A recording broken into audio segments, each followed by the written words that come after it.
जय हिंद साथियों। आज काफ़ी समय के बाद मैं एक बार फिर से आप सभी दोस्तों के साथ जुड़ा हूं, तो आप जल्दी से कमेंट के माध्यम से बता दीजिए कि आप सब कैसे हो। फिर हम हमारा टॉपिक शुरू करेंगे। बहुत समय के बाद मिले हैं तो कोई अच्छा सा टॉपिक लेके ही जुड़े होंगे। टॉपिक तो आपने देख ही लिया होगा और साथ में जो क्वेश्चन है, हमारा जो क्वेश्चन रहेगा वो भी आपने टाइटल में या थंबनेल में आपने पढ़ ही लिया होगा। तो उसी के बारे में हम बात करेंगे और एक मस्त सा क्वेश्चन लाया हूं दोस्तों, पजल का। तो इसको हम हल करेंगे। इस टाइप के हमारे एग्जाम में क्वेश्चन भी बनते हैं और इससे हमारी IQ लेवल भी बढ़ेगी दोस्तों, ठीक है।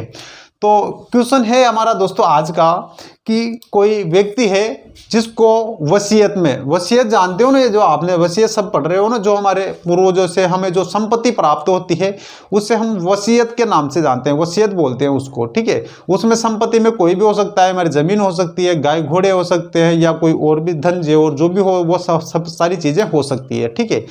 तो एक जो व्यक्ति था गांव का, वो उसकी क्या होती है, मृत्यु हो जाती है। तो उसकी वसीयत में उसके 3 बेटे थे, पहला, दूसरा, और इसके 3 बेटे थे और उसके पास कहते टोटल 17 घोड़े थे।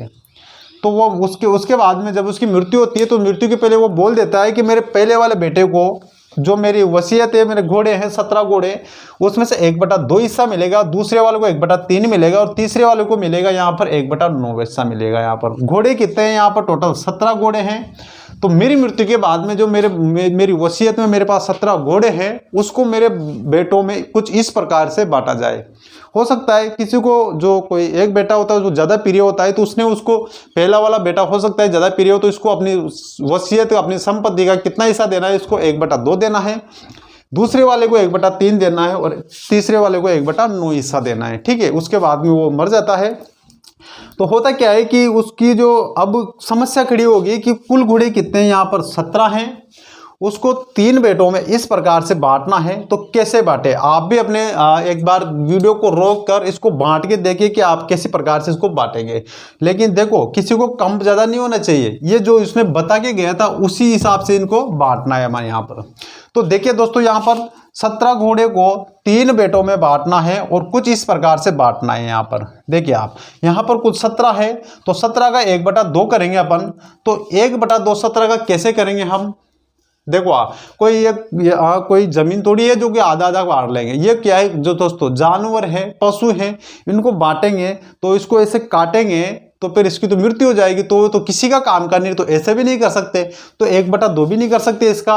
और मान लीजिए कि 1/2 इसको कुछ ज़्यादा दे दे अपन, आधा दे दे इसको, तो आधा भी तो नहीं दे सकते, इसको 9 भी नहीं दे सकते, ज़्यादा भी नहीं दे सकते। बांटना कैसे, इसको ऐसे बांटना है। आप देखिए एक बार इसको कैसे बांटना है। तो ये तो गांव वालों के सामने एक प्रकार की समस्या खड़ी होगी कि यार इसको डिवाइड करें, आपस में बांटे, तो कैसे बांटे इसको। देखिए आप, 1/3 का बांटेंगे इसको, तो 17 का 1/3 करेंगे अपन। 17 में 3 का भाग देंगे, 6 12 7 21, 7 18, इधर भी 18 हो रहा है यहाँ पर, यानी कि 6 भी नहीं मार सकते और नहीं हम इसको 5 बांटते, 5 भी 15 होते हैं हमारे। तो कुल मिलाकर इस प्रकार से समस्या खड़ी होगी। तो इसी क्वेश्चन को लेकर मैं आपके साथ जुड़ा हूं दोस्तों। तो आप इसको बांटिए, तो ऐसी समस्या होगी। गांव के लोगों ने क्या किया, एक प्रकार से पंचों को बुलाया कि आप इस प्रकार से इस वसीयत का बंटवारा कीजिए। तो पंचों की क्या होगी, इसमें हालत खराब होगी, पंचों के सामने इस प्रकार से समस्या होगी खड़ी। तो ऐसे में इसके लिए कुछ इनाम रख दिया कि जो भी इसका बंटवारा करेगा ना, उसको कुछ इस प्रकार से इनाम दिया जाएगा, इस प्रकार से, ठीक है। तो कोई सामने नहीं आया कि भाई मैं इसका बंटवारा करने के लिए तैयार हूं। तो ऐसे में क्या होता है, एक बुजुर्ग व्यक्ति होता है, वो सामने आता है और वो कहता है कि इस संपत्ति का बंटवारा मैं करूंगा, आप कि सभी को वही संपत्ति मिलेगी जो इसके पिता बोल के गए। इसको पहले बेटे को 1/2 मिलेगा, दूसरे बेटे को 1/3 मिलेगा, तीसरे को 1/9 मिलेगा। तो ऐसे में उसने बताया कि मैं आज से 7 दिन बाद में आऊंगा और आपके इस वसीयत का बंटवारा करके मैं ही जाऊंगा ऑफिस। तो ऐसे में एक पूरा सप्ताह गुजर जाता है और उसके बाद में अगले हफ्ते को वो बुजुर्ग व्यक्ति है, वो यहाँ पर इस प्रकार से आके बैठता है और सब उसका इंतजार कर रहे थे कि यार ये वाकई में कैसे बंटवारा करेगा इसका। ठीक है। तो सब इंतजार कर रहे थे। 7वें दिन उसके सुबह से ही वहां पर आके बैठ गए पंचायत में, ठीक है। पंचों के पास आकर बैठ गए कि यार कैसे कोई बुजुर्ग व्यक्ति था, उसके अलावा और कोई था भी नहीं कि वो इसका इस वसीयत का बंटवारा कर सके। तो वो जैसे ही 7वें दिन आता है तो सब लोग ऐसे इकट्ठा हो रहे थे गाँव के, और वो वहाँ पर आके बैठता है दोस्तों। और वो करता क्या है, सिंपल सा, आते ही वो जैसे वो आया तो वो अपने साथ एक क्या हुआ, एक घोड़े को भी लेके आया वो, ठीक है। एक घोड़े को भी लेके आता है। और जो ये 17 घोड़े थे टोटल, इन 17 घोड़ों में आके उन्होंने उस अपने घोड़े को भी यहाँ पर लाकर खड़ा कर दिया। तो घोड़े कितने हो गए यहाँ पर, टोटल 18 हो गए। अब टोटल 18 घोड़े हो गए। तो गांव वाले से बोला कि देखो, देगा नहीं वो घोड़े नहीं देगा, वो अपना घोड़ा है उसको अपने साथ ही लेके जाएगा वो, लेकिन देखना आप बंटवारा कैसे करेगा, वो 17 में से सबको कुछ भी रखेगा, देखना आप दे के नहीं जाएगा, वो वापस अपने साथ ही लेके जाएगा। तो होता क्या है, देखो आप कुल मिला के कितने घोड़े, और 18 हो गए। सभी पंचों से और अपने उस घोड़ों के मालिक के बेटों से, तीनों से पूछता है कि मैं इस घोड़े को आपके घोड़े में रख दूं, आपको किसी को एतराज तो नहीं है ना इस बात के लिए। तो उन्होंने बोला कि यार इसमें क्या एतराज है, ठीक है आप रख रहे हो तो रख दो। तो उन्होंने उस अपने घोड़े को उन्हीं घोड़ों में रख देता है, और घोड़े हो जाते हैं टोटल कितने हो जाते हैं, 18। अब 18 घोड़े हो जाते हैं। अब देखो आप इसका बंटवारा कैसे करता है, पहले वाले बेटे को कितना देना है, इसको 1/2 देना है। देखो जब टोटल 18 घोड़े थे, इसमें से 1/2 करने के लिए इसको हमें 2 का भाग देना पड़ेगा। 2 से 18 को काटेंगे तो यहाँ पे टोटल कितने हो जाते हैं, 9। तो पहले वाले बेटे को कितने घोड़े देने, इसको 9। आगे आपको पहले वाले से बोलता है आपके आगे अपना हिस्सा।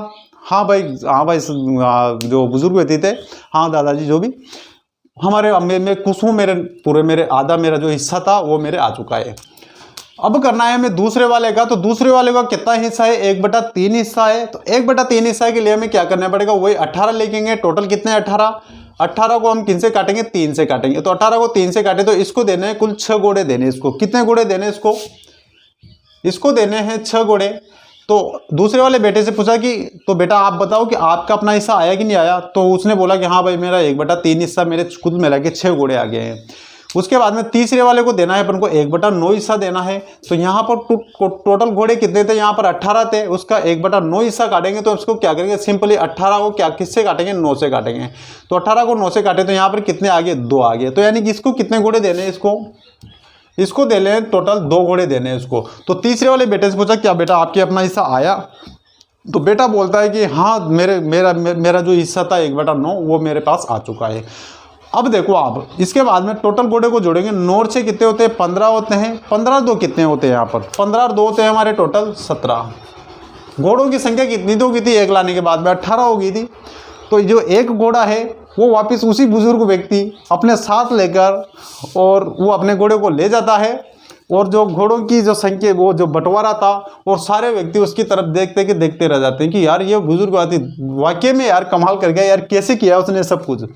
तो देखो आप वो जो अपना घोड़ा साथ में लेके आया था, वो उसी घोड़े को अपने साथ वापस लेके चला जाता है। और साथ में क्या ले जाता है, वो क्या लेके जाता है, फर्स्ट में बात हुई थी ना कि जो व्यक्ति इसका बंटवारा करेगा वसीयत का, उसको मिलेगा इनाम। तो साथ में क्या लेके जाता है, वो इनाम भी लेके जाता है दोस्तों। तो दोस्तों आज का ये पजल का सवाल आपको कैसा लगा, उम्मीद करता हूँ काफ़ी समय के बाद मुलाकात हुई आप हंसे में होंगे, और आपकी इस प्रकार से सोचने की आपने भी खुद ने भी सोचा होगा, आई क्यू लेवल भी बढ़ी होगी दोस्तों। तो धन्यवाद दोस्तों, आज की क्लास में इतना ही। कल से हमारी रेगुलर क्लास रखेंगे, कंटिन्यू क्लास रहेंगे दोस्तों। आपको जीके सियाराम सुमन वाले यूट्यूब चैनल पर आपको प्राप्त होगी दोस्तों। तो धन्यवाद दोस्तों, बाय बाय, जय हिंद, जय भारत।